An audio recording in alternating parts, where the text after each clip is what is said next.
শুরুতে আপনাদেরকে বলে রাখি যে আমরা আসলে গত 21 অক্টোবর 2024 তারিখে আমরা 252 জন ক্যাডেট সাব ইন্সপেক্টর প্রথম ধাপে অব্যাহতি প্রাপ্ত হই। দেন হচ্ছে 4 নভেম্বর 58 জনকে হচ্ছে অব্যাহতি দেওয়া হয়। তারপর হচ্ছে 18 অক্টোবর 3 জনকে অব্যাহতি দেওয়া হয়। সর্বশেষ 1 জানুয়ারি 2025 ট্রেনিংয়ের অলমোস্ট হচ্ছে 14.5 মাস সম্পূর্ণ করার পর 8 জন ক্যাডেটকে অব্যাহতি দেওয়া হয়। সর্বমোট 4টি ধাপে হচ্ছে আমাদের হচ্ছে 321 জন ক্যাডেটকে সাব ইন্সপেক্টরকে হচ্ছে অব্যাহতি প্রদান করা হয়। তার প্রেক্ষিতে আপনারা জেনে রাখবেন যে আমরা হচ্ছে 252 জন ক্যাডেট সাব ইন্সপেক্টর যখন আমরা অব্যাহতিপ্রাপ্ত প্রদান করার পরে আমরা হচ্ছে শুরুতে হচ্ছে আমরা আমাদের মাননীয় আইজিপি স্যার বরাবর হচ্ছে আমরা আমাদের স্মারকলিপি জমা দেই। ইন্ডিভিজুয়ালি হচ্ছে আমরা আমাদের আবেদন জমা দেই পুনর্বিবেচনা করার জন্য। আমাদের মাননীয় স্বরাষ্ট্র উপদেষ্টা বরাবর হচ্ছে আমরা স্মারকলিপি জমা দেই। মাননীয় প্রধান উপদেষ্টা বরাবরও আমরা স্মারকলিপি জমা দেই। আমাদের হচ্ছে সংশ্লিষ্ট যতগুলো মন্ত্রণালয় দপ্তর আছে আমরা সব জায়গায় হচ্ছে লিগ্যাল ওয়েতে আমরা নক করি, আমাদের স্মারকলিপি জমা দেই। আমরা 2-2.5 মাস ওয়েট করার পরও কোথাও থেকে আমরা কোনো প্রকার হচ্ছে আশানুরূপ কোনো আশ্বাস না পেয়ে হচ্ছে আমরা হচ্ছে সর্বশেষ হচ্ছে আপনারা জেনে রাখবেন যে আমরা আদালতে একটি রিট করেছি। ওইটার পরেও আমরা সর্বশেষ এই মাসের হচ্ছে 5 তারিখ হচ্ছে আমরা প্রথম শান্তিপূর্ণ অবস্থান কর্মসূচি পালন করি হচ্ছে সচিবালয় 4 নম্বর গেটে। ওই দিন আমাদের 5 জন প্রতিনিধিকে হচ্ছে সকাল থেকে অপেক্ষা করিয়ে হচ্ছে 4টা নাগাদ হচ্ছে আমাদেরকে দেখা না করে বলেছে যে পরের দিন আজকে ব্যস্ততার কারণে দেখা করতে পারেনি মাননীয় উপদেষ্টা, পরের দিন আমাদের সাথে দেখা করবে। তারই প্রেক্ষিতে আমরা পরবর্তী দিন অর্থাৎ 6 তারিখ হচ্ছে আমরা সচিবালয় 2 নম্বর গেটে অবস্থান কর্মসূচি পালন করি। ওইখানে 12টা নাগাদ আমাদের 3 জন প্রতিনিধিকে হচ্ছে ভিতরে নিয়ে যাওয়া হয়। সেখানে জননিরাপত্তা বিভাগের সিনিয়র সচিব জনাব নাসিমুল গনি স্যার আমাদেরকে প্রতিনিধির সাথে কথা বলেছেন, সবকিছু শুনে উনি হচ্ছে আমাদেরকে আশ্বস্ত করেছেন যে আমাদের বিষয়টা পুনর্বিবেচনা করার জন্য, আল্লাহর দোহাই দিয়ে বলেছেন যে পুনর্বিবেচনা করার জন্য উনি ওনার দিক থেকে সর্বোচ্চ চেষ্টা করবেন এবং আমাদেরকে একটা ফিডব্যাক জানাবেন। তারই প্রেক্ষিতে আমরা 6 তারিখে হচ্ছে 4টায় একটা প্রেস রিলিজ করি। সেখানে আমরা বলি যে আমাদের স্যার যেহেতু আমাদের কাছে 2-3 দিন সময় চেয়েছে, আমরা স্যারকে অলমোস্ট 1 সপ্তাহের মতো সময় দিয়েছি যে আমাদের জন্য একটা যাতে আশানুরূপ কোনো ডিসিশন আমাদেরকে দেয়। কিন্তু আমরা 12 তারিখ পর্যন্ত আমরা কোনো প্রকার আশানুরূপ কোনো সিদ্ধান্ত আমাদেরকে দেওয়া হয়নি। যার ফলশ্রুতিতে আমরা হচ্ছে 13 তারিখ আমাদের পূর্ব ঘোষিত কর্মসূচি আমরা আজকে অনুযায়ী আমরা আজকে এখানে সচিবালয় 2 নম্বর গেটে আমরা আবার শান্তিপূর্ণ অবস্থান কর্মসূচিতে অংশগ্রহণ করে অবস্থান নেই।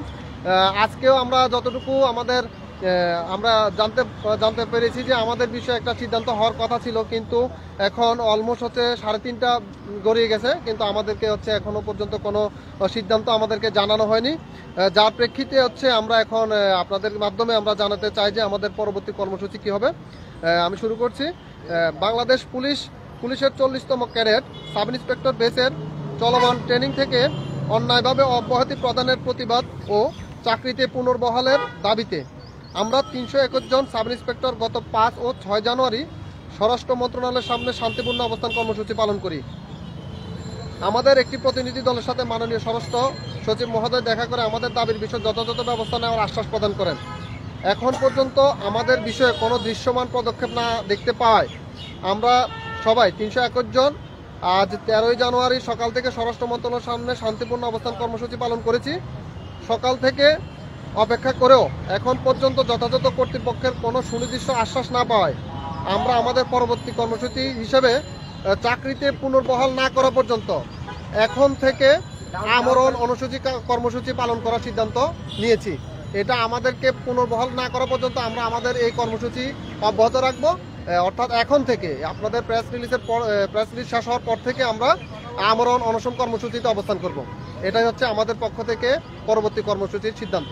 ধন্যবাদ সবাইকে।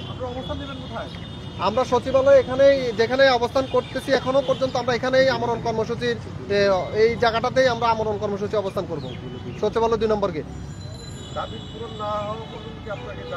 না, আমাদের দাবি না পূরণ হওয়া পর্যন্ত, আমাদের চাকরিতে পুনর্বহালের যে প্রজ্ঞাপনটি জারি না হওয়া পর্যন্ত আমরা এখানে আমাদের আমরণ অনশন কর্মসূচি চালিয়ে যাব। আপনাদের যে এলিগেশন আনা হয়েছিল, জি, আপনাদের যে কারণ দর্শানোর নোটিশ দেওয়া হয়েছিল, সেই বিষয়টা ক্লিয়ার করবেন, সেই বিষয়টা কি ছিল আর কি, আপনাদের কি কারণে?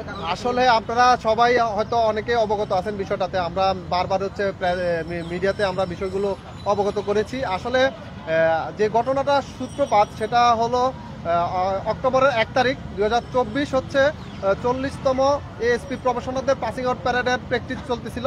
সেখানে হচ্ছে আমরা ক্যাডেট হচ্ছে অলমোস্ট 600 ক্যাডেট ওই পাসিং প্যারেডের অংশ ছিলাম। তো প্রতিদিনকার মতো আমরা ওই দিনও পাসিং প্যারেডের প্র্যাকটিস চলমান ছিল। আপনারা জানেন যে পাসিং প্যারেডে সকালবেলায় 2টা সেশন হয়। ওই 2টা সেশনে একটা সেশনের পরে হচ্ছে নাস্তার জন্য 20 মিনিট 25 মিনিট একটা ব্রেক দেওয়া হয়। ওই মাঠের পাশেই হচ্ছে আমাদেরকে নাস্তা পরিবেশন করা হয়। আমরা নাস্তা শেষ করে উইদিন 25 মিনিটের মধ্যে আমরা আবার প্যারেড গ্রাউন্ডে অবস্থান করি পরবর্তী সেশনের জন্য। 1 তারিখেও সেম ঘটনাই ঘটেছে। আমাদেরকে যে নাস্তা পরিবেশন করা হয়েছে আমরা সেই নাস্তা গ্রহণ করে যথাসময়ে আমরা প্যারেড গ্রাউন্ডে উপস্থিত হয়ে আমরা পরবর্তী সেশনটা আমরা সম্পন্ন করেছি। আপনারা যদি একাডেমি কর্তৃপক্ষের কাছে জানতে চান যে আমাদের যে পরবর্তী সেশন ইভেন ওই দিন বিকালে যে সেশনটা ছিল সেটা আমরা কমপ্লিট করেছি কিনা, একাডেমিতে যেহেতু সিসিটিভি ফুটে ক্যামেরা দ্বারা নিয়ন্ত্রণ করা হয়, তো সুতরাং সেখানে সেই এভিডেন্সগুলো তো থাকার কথা যে আমরা কি কোনো প্রকার উচ্ছৃঙ্খলা করেছি কিনা, বিশৃঙ্খল কোনো পরিবেশ সৃষ্টি করেছি কিনা, সেটা তো অবশ্যই থাকবে। তো সেদিনে 1 তারিখে যে ইস্যুটা দেখা হয়েছে আমরা নাস্তা না করে হইচই করে আমরা হচ্ছে বিশৃঙ্খল পরিস্থিতি সৃষ্টি করেছি। সেটার জন্য আমাদের 202 জন ক্যাডেটকে হচ্ছে সর্বপ্রথম হচ্ছে 8 তারিখ ক্লাস আওয়ার 12টার সময় শোকজ করা হয়। ইভেন 1 ঘন্টা পরে আবার 50 জনকে শোকজ করা হয়। তাদের বিরুদ্ধে এলিগেশনটা যেটা ছিল যে তারা মাঠে হচ্ছে হইচই করে যথাসময়ে মাঠ ত্যাগ করেনি। তো এরপরে হচ্ছে আপনার যে 58 জনকে যে শোকজ করা হয়েছিল সেখানে তাদেরকে বিরুদ্ধে যে এলিগেশনটা ছিল সেটা ছিল তারা হচ্ছে ক্লাস আমাদের সাবেক প্রিন্সিপাল জনাব নাজিবুর রহমান স্যারের একটা কম্বাইন্ড ক্লাস চলছিল।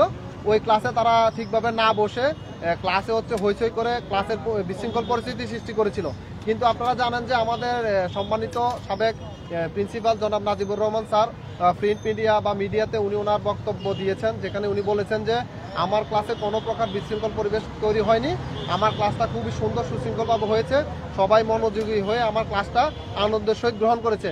ইভেন ইনি এটাও বলেছিলেন যে আমি অন্যায়ের লোক না, আমি অন্যায়ের সাথে কখনো আপোষ করি না, আমি চাই যাদের বিরুদ্ধে যে মিথ্যা এলিগেশনটা আনা হয়েছে সেটার বিরুদ্ধে একটা ব্যবস্থা গ্রহণ করুক। সেটা যদি আপনারা বিভিন্ন প্রিন্ট মিডিয়াতে বা খবর নিয়ে দেখতে পারেন, নাজিবুর রহমান স্যারের একটা স্টেটমেন্ট সেখানে আছে। তারপরও আমাদের সেই 58 জন ক্যাডেটকে কিন্তু ঠিকই ওই ইস্যু দেখিয়ে তাদেরকে অবধি প্রদান করা হয়েছে।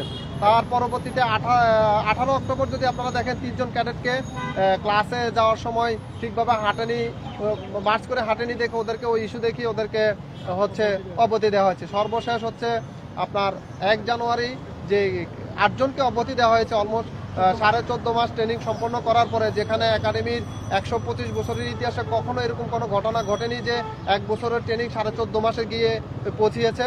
14.5 মাস ট্রেনিং করার পরও ওদেরকে হচ্ছে আপনার এলিগেশন, ওদের বিরুদ্ধে যে এলিগেশনটা আনা হয়েছে সেটা হচ্ছে ওরা মাঠে হচ্ছে উচ্চস্বরে কথা বলেছেন।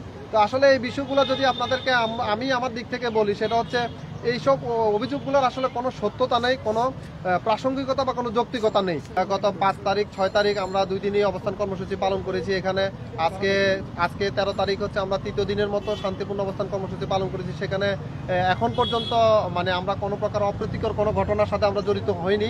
আপনারা এটাও জানবেন যে আমরা একটা ডিসিপ্লিন বাহিনীর লোক, আমরা অলমোস্ট 1 বছর ট্রেনিং করে আমরা পাবলিক অর্ডার ম্যানেজমেন্ট হতে শুরু করে ডিসিপ্লিনের কোনো ইস্যু নেই যেটা আমরা শিখিনি বা যেটা আমাদেরকে শেখানো হয়নি। সুতরাং আমাদের পক্ষ থেকে আপনাদেরকে অতটুকু আমরা এনশিওর করতে চাই যে আমাদের পক্ষ থেকে এমন কোনো অপ্রীতিকর কোনো ঘটনা ঘটবে না, মানে বিশৃঙ্খল পরিবেশ সৃষ্টি হয় এরকম কোনো ঘটনা আমাদের দিক থেকে আশা করি হবে না। আপনাদেরকে আরও একটু বলে রাখি, সেখানে আপনারা দেখবেন যে 43তম বিসিএস প্রজ্ঞাপন থেকে বাদ পড়ারাও কিন্তু সেম এখানেই ওরা কিন্তু অবস্থান নিয়ে দাবি করে ওদের যে বিষয়টা সেটা কিন্তু ওরা প্রজ্ঞাপন আকারে বের করে ওরা ঠিকই আদায় করে নিয়েছে। কিন্তু তাদের আরো 2.5 মাস আগে আপনি যদি লক্ষ্য করবেন যে আমাদেরকে অবধি দেওয়া হয়। এই বৈষম্যহীন বাংলাদেশে প্রথম বৈষম্য শিকার আমরা 40তম ক্যাডেট সাব ইন্সপেক্টরাই। কিন্তু আমরা প্রত্যেকটা দপ্তরে কিন্তু আমরা ঘুরেছি। আমরা কিন্তু রাস্তায় দাঁড়ানোর লোক না, রাস্তায় দাঁড়িয়ে থাকার কথা না আমাদের আজকে। আমরা কিন্তু বাকিদের মতো এখন পাসিং আউট প্যারেড করে আমাদের যে ইউনিটে পদায়ন করার কথা, আমরা কিন্তু লিগ্যাল হয়তো আপনি দেখবেন আমরা কিন্তু 2.5 মাস ধরে কিন্তু সকলের দুয়ারে কিন্তু আমরা ঘুরেছি। এমন কোনো দপ্তর নেই যেখানে আমরা যাইনি, এমন কোনো লোক নেই যেখানে আমরা যাইনি। আমরা প্রত্যেকটা জায়গায় একাধিকবার নক করেছি, আমাদের স্মারকলিপি আমরা একাধিকবার জমা দিয়েছি, কিন্তু আসলে কেউ আমাদের বিষয়ে মানে অতটুকু রেসপন্স তারা আমাদেরকে করেনি। তো সেখানে আমরা আসলে মানে আমাদের আর কোনো উপায় নেই, আমাদের আসলে আর কোনো পথ জানা নেই। আমাদের আসলে বাবা মায়ের সামনে যে আমরা যে আমাদের দাঁড়াবো গিয়ে ওই সৎ সাহসটুকু আমাদের নেই।